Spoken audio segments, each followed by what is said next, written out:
I am black. I am black. I am black. I am black. I am black. I am black. I am black. I am black. I am black. I am black. I attended a predominantly white high school, and I remember someone told me, "Oh, you're really pretty for a black girl," basically saying that because I'm black, I can't be pretty. So basically saying like those two words don't go together, and I didn't even take it as a compliment because I'm pretty in general, not just for a black girl. So since I'm of two races, black and Hispanic, I've been told multiple times that I cannot identify with black struggles or black, I guess, inequalities. But it's like at the same time, even though I am of two different races, I can still identify because either way, I'm a double minority. So I'm being looked at from both point of views. So when I was younger, I used to wear my hair straight a lot. At one of my schools I went to in Colorado, the kids there thought I was white with a tan. I remember spending about a day just arguing with them that I'm definitely black. I've been mistaken as mixed a lot of times. People thought my mom and my dad was white and the other one was black. I am not mixed. My mother's light skinned, my dad is black, they're both black. I've been mistaken for Dominican a couple times. All of it's just extremely annoying, but when I try to tell people that I am black, that my family's black, a lot of them ask, are you sure, or is like, are you really sure about this? Is your mom like mixed or anything? And I'm like, no, none of them are. Being that I go to HBCU now, I've experienced racism in my classes. Not only am I black, but I'm Hispanic, white, and Vietnamese. One day in my ADW class, the topic of being black came up, and I brought up the topic that I was mixed, and somebody told me that I wasn't fully black, so I shouldn't consider myself black at all. I remember one instance I was working at American Eagle and I was going to the back and I was walking past this white lady and she said, no, I was like, excuse me, and she was like, yeah, you better be excused.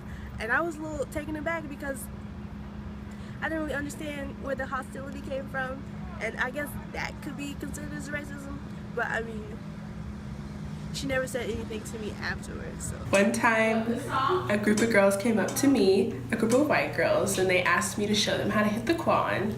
That was pretty bad. And then another girl asked me if I spoke African. I don't think that's a language. It's not. And, oh, another girl told me, she was talking about black people, and she was like, oh, but Kendall, you're not like the rest of them. Back where I'm from, black girls around me, everybody would get pregnant at a young age. So whenever I would go out in public with like my little brother, my little sister, people would ask me, is that your child? Like assuming that just because I'm a young black girl that I have a child already. So my story on racism is that I went to an all-white, well, predominantly white, private school when I was in first grade, and I had a girl and we were friends. She probably was one of my best friends in the class, and then she came to me just like probably, I felt like it was after a weekend, and was like, even though my mommy told me not to like you, I still love you. And then I was confused, so I kind of like asked her like, why would your mom say that you weren't supposed to like me? But of course, we were younger, so. But she said, it's because of the color you are. So I really was like, I really didn't understand at the time, because when you're younger, I know at least for me, I don't really think about people in terms of skin color. So then I went home and I told my mom, and then that's when I kind of had to talk on like racism and what it was, and like the talk about Confederate flags and just like how it's kind of different growing up in the South. So, and I just feel like I was exposed to it earlier than I had to be just because of that girl's mom. And it just kind of reminded me how hateful people are and how early people instill racism into their children. When I was in ninth grade, I was volunteering at the Cincinnati Zoo. It was a very exclusive program. I was the only black girl chosen to be a part of the program. I was working at the children's zoo one summer, and my job was basically every kid who came in, I would give them high fives. I'd say, hey, how are you doing? One of the kids who came by came with his dad and his mom. They were white hair, blue eyes. Blonde hair, blue-eyed kids. And, the kid was blonde hair, blue eye, the family was blonde hair, blue eye. So I say, hi, how are you doing? I say, high five. This boy crosses his arms, puts his head down, and continues to walk past me. And then I'm like, oh, what's wrong? You want to give me a high five? The penguins want high fives as well. And he continued to look down. But there's only one entrance and exit to the zoo, so they're coming out as well. And I was still working the same post, so I'm supposed to high five people when they come out as well, and just ask them if they had a good time. So I did this, and as they were walking away, I hear the father, this grown man, he looked like about 40, call me the N-word. And he said that stupid N-word. And at this time, I was in ninth grade. I was like a little bit sheltered.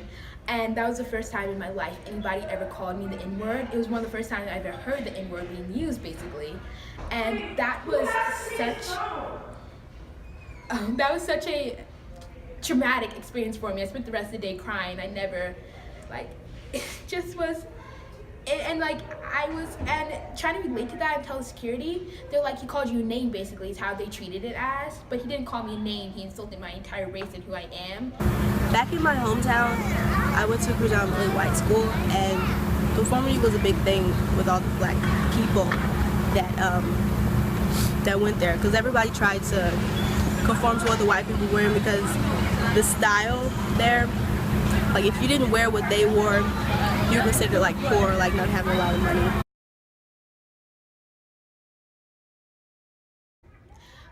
What it means to be black to me, many people have my skin tone, but I feel like the reason I'm black is because I embrace a culture that is descended from African.